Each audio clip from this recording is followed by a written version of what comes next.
Bonjour à tous, bienvenue dans ce nouveau vlog.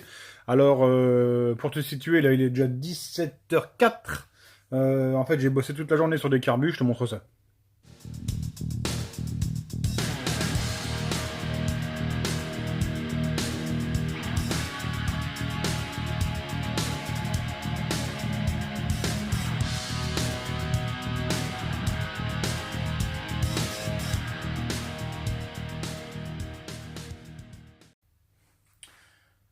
Donc, comme tu le vois, 6 carbus, ceux-là sont prévus pour partir chez Nonolégas. Je les emballe tout de suite, je lui mets au colis demain. Je pense que ça sera chez lui mardi. Nonolégas.net, 6 carbus chez lui. Les miens, ils seront là après, hein, quand je pourrai les faire. Voilà, tu vois derrière moi, mes machins sont emballés, donc c'est bon. Là, moi, j'ai redémonté, tu sais, le moteur 70 fast qu'on devait faire l'autre fois, là, le moteur qui est prévu pour aller sur le... C'est pour faire de la course sur piste. Donc, voilà, là, il est démonté, il est ouvert. La cage à aiguille, c'est du piston, enfin, l'axe de piston avait carrément cassé en deux. Donc, j'imagine que quand même, ça a dû lui secouer la tronche. Alors là, plus que jamais, on va vérifier le bon axage du vilebrequin. Alors là, j'en ai un dans la main, bon, c'est pas celui de son moteur, hein, parce que l'autre, il est déjà là-bas en position. Euh, alors en fait, c'est parce que je vois souvent une absurdité qui est, en fait, de poser le vilebrequin sur des V ici, hein, au niveau des deux roulements, enfin, à la place des deux logements de vilebrequin, et de venir poser son comparateur dessus. Donc forcément, en faisant ça, je vois pas ce qu'on peut voir, si ce n'est en fait qu'effectivement la soie de vilebrequin est bien ronde. Parce que si tu te poses ici et que tu mets ton comparateur là, bah, je vois pas ce que tu peux voir en fait. Donc tu as deux solutions. Soit tu poses tes comparateurs ici à la place des deux logements de roulement, et tu viens ici mettre ton comparateur au bout pour voir si ça tourne bien rond. Soit tu te prends aux extrémités en entrepointe et tu prends ton comparateur soit sur la masse, soit ici sur la portée du roulement. Et là, tu peux voir effectivement si ton vilebrequin est désaxé. Deuxième absurdité, c'est pas un équilibrage.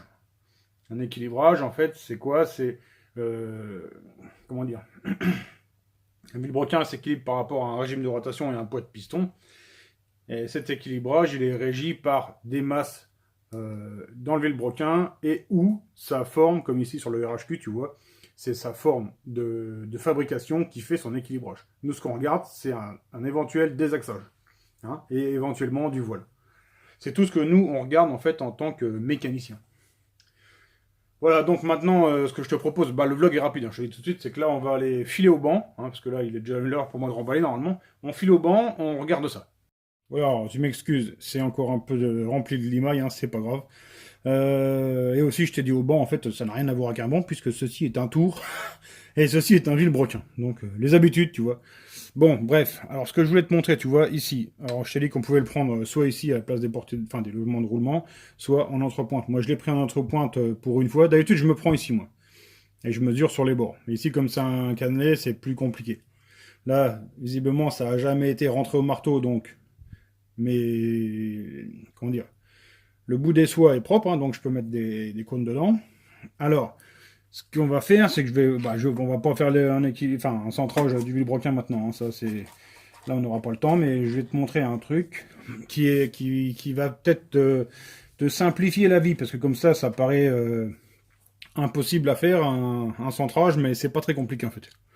Enfin, c'est pas très compliqué. Pour le faire tourner à zéro, c'est un peu plus compliqué, mais bon, ça allez. Bref. Donc voilà, là je suis là, je tourne. Qu'est-ce qu'on voit? On voit que ça tape dans la bielle déjà, c'est bien. Voilà. Donc voilà. Là, on voit, je suis à mon zéro.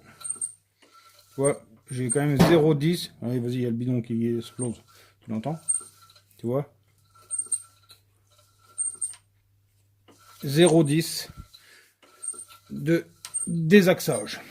Alors, maintenant, le plus simple, c'est de regarder où est-ce que c'est le plus haut. C'est ici.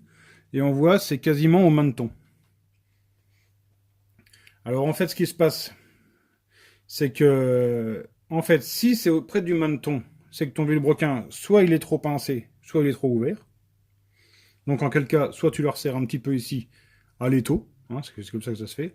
Soit il y a un serre ici, entre les masses, un coin en ce que tu veux et tu tapes dessus, hein, avec une matière assez molle pour pas marquer le vilebrequin, mais bon, c'est comme ça que ça se fait. Hein, tu verrais les mécanos bosser, c'est marteau burin, hein, pour faire ça. mais c'est comme ça que ça se fait, hein, le marteau étant en bronze en général. Et après, si tu te retrouves à 90 degrés, enfin je vais te le mettre dans l'autre sens pour que tu vois mieux, voilà. Admettons, si ici ton axe de bielle il est ici, et que c'est ici ton point le plus haut, et ben c'est que là par contre c'est comme ça sur l'axe qu'il est désaxé, tu comprends? Voilà. Et donc à partir de là, il faudra tenir ta masse ici à la main, en enlevant du tour, hein, enfin, du banc de réglage, ou du tour, tu vois, de ce que tu veux. Là, tu enlèves ton vilebrequin, tu tiens ici, et là, tu tapes avec ton marteau en bronze sur la masse, jusqu'à arriver à un bon compromis hein, de ton centrage. Voilà. Donc voilà, c'était vraiment juste une petite notion hein, du centrage du vilebrequin. J'ai pas le temps de le faire tout de suite, il faut que j'aille rechercher mon gamin à la crèche.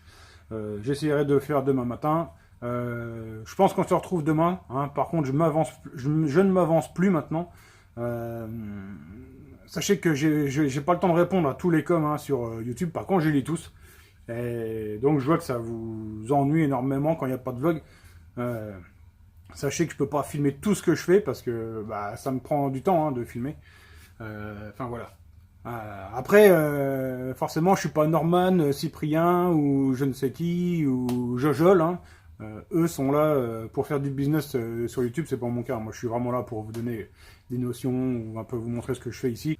Donc, je fais ce que je peux. Hein, voilà. Allez, en tout cas, comme d'habitude, je vous remercie de m'avoir suivi. On se retrouve bientôt pour de prochaines vidéos. Bye!